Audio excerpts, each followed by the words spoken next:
আরেকদিকে সবচেয়ে বেশি যেটা প্রয়োজন আমার আপনার সাধারণ মানুষের নিরাপত্তার জায়গাটা,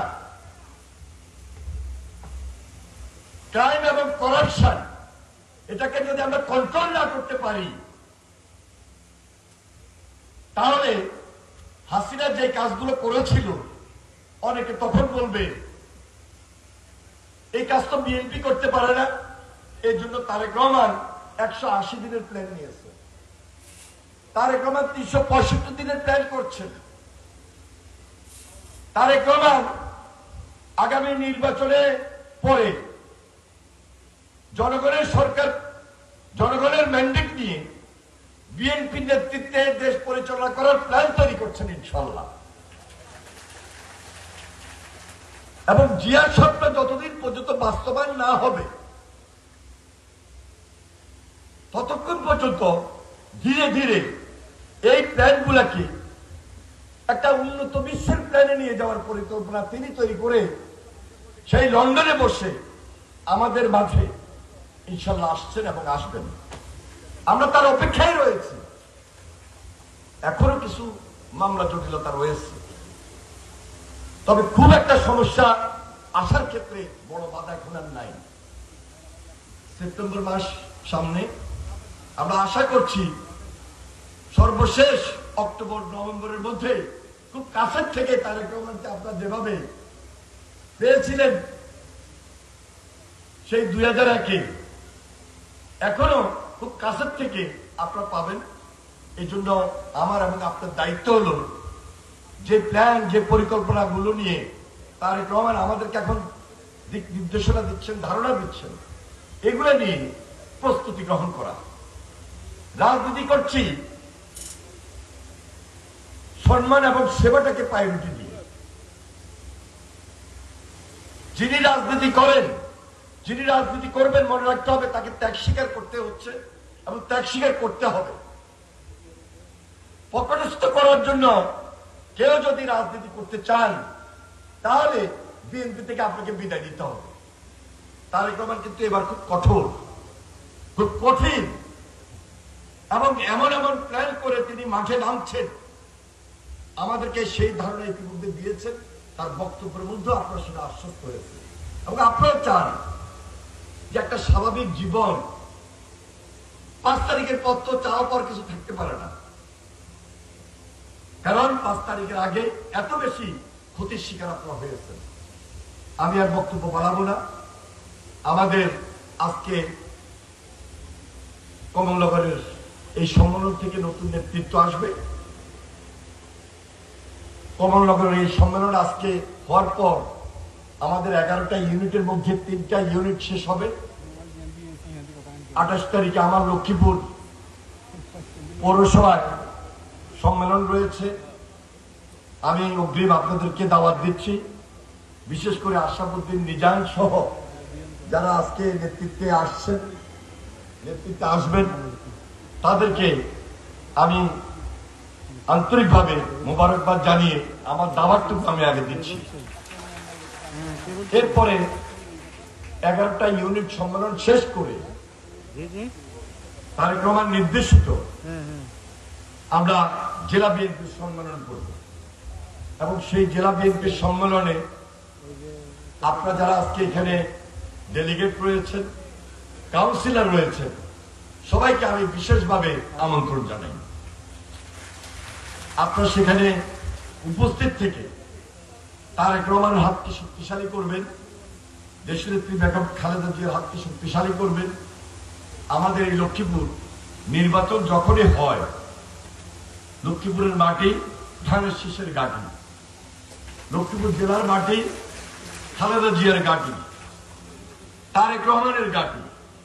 সুতরাং আগামী রমজানের আগে ফেব্রুয়ারি মাসে যে নির্বাচন, এই নির্বাচন যেন খুব সুন্দরভাবে পরিকল্পিতভাবে প্রস্তুতি এখন থেকে নিতে পারি। অলরেডি ওয়ার্ড, ইউনিয়ন, থানা, কাউন্সিল করে আপনারা ঘরে ঘরে গিয়েছেন। এরপরেও প্রাথমিক সদস্য নেওয়ার ক্ষেত্রে হয়তোবা আপনারা যে কাজগুলো করেছেন, ওয়ার্ডে 51 জন আনতে গিয়ে তো সবাইকে আনতে পারেন নাই, আনা সম্ভব না। ইউনিয়নে 71 জনকে আনতে গিয়ে অনেকটা বাদ দিতে হয়েছে। থানায়ও 101 যখন করবেন অনেকটা বাদ দিতে হবে, এটা বাস্তবতা। নির্বাচন করতে গিয়ে, কাউন্সিল করতে গিয়ে একজনের সঙ্গে একজনের দূরত্ব তৈরি হয়েছে, মনের মধ্যে একটা মতভেদ তৈরি হয়েছে, ক্ষোভ সৃষ্টি হয়েছে।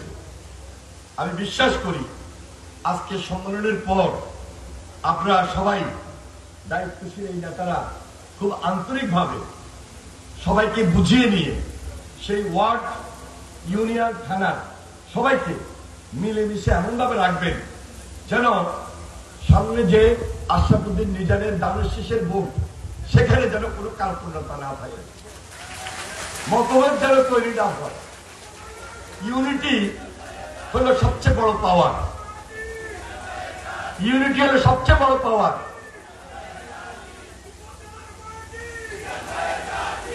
আর আমি একটা কথা বিশেষভাবে বলে যাই, এবং এই কথাটা হয়তো খুব আগ্রহের সহকারে আপনারা আমার থেকে শুনতে চান। একদিকে জেলার দায়িত্বে, আরেকদিকে কেন্দ্র রাজনীতি করি। আশরাফুদ্দিন নিজাম আগামী নির্বাচনে এই রামগতি কমলনগর থেকে নির্বাচন করবেন ইনশাআল্লাহ।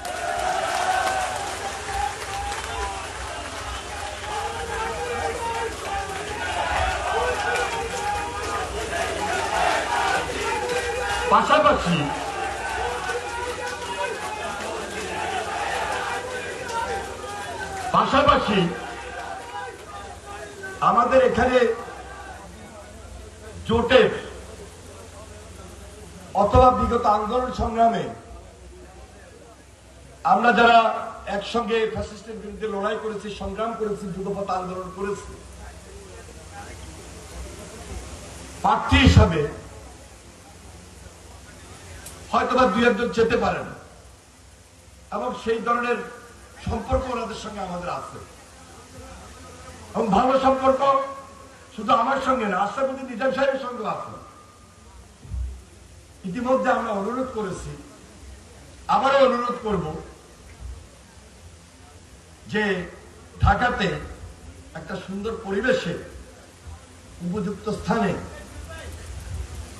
সেখানে মনোনয়ন ওনাদেরকে দিবেন, এবং দিয়ে আমরা আমাদের বিগত আন্দোলন সংগ্রামে যে ইউনিটি নিয়ে মাঠে নেমেছিলাম, সে ঐক্যটাকে আমরা সুদৃঢ় করব, এবং ঐক্য বন্ধনে আবদ্ধ থেকে আমরা যদি এই দেশটাকে পরিচালনা করি, তারেক রহমান যে 31 দফা ঘোষণা করেছেন, সেই 31 দফা মোতাবেক আগামী দিনে এই বাংলাদেশে জাতীয় ঐক্যমতের সরকার গঠন করতে আমরা সক্ষম হব ইনশাআল্লাহ।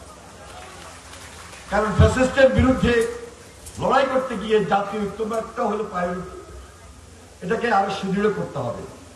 আমি ইতিমধ্যে দেখেছি সম্ভবত অন্যান্য রাজনৈতিক দলের নেতৃবৃন্দ এসেছেন, এনসিপির নেতৃবৃন্দকে আপনারা দাওয়াত করেছেন, জামাত ইসলামীর লক্ষ্মীপুরের নেতৃবৃন্দকে আপনারা দাওয়াত করেছেন, জাসদের নেতৃবৃন্দকে দাওয়াত করেছেন, গণ অধিকার পরিষদের অধিকার যে রাজনৈতিক দল তাদেরকে দাওয়াত করেছেন, ওনারা এসেছে।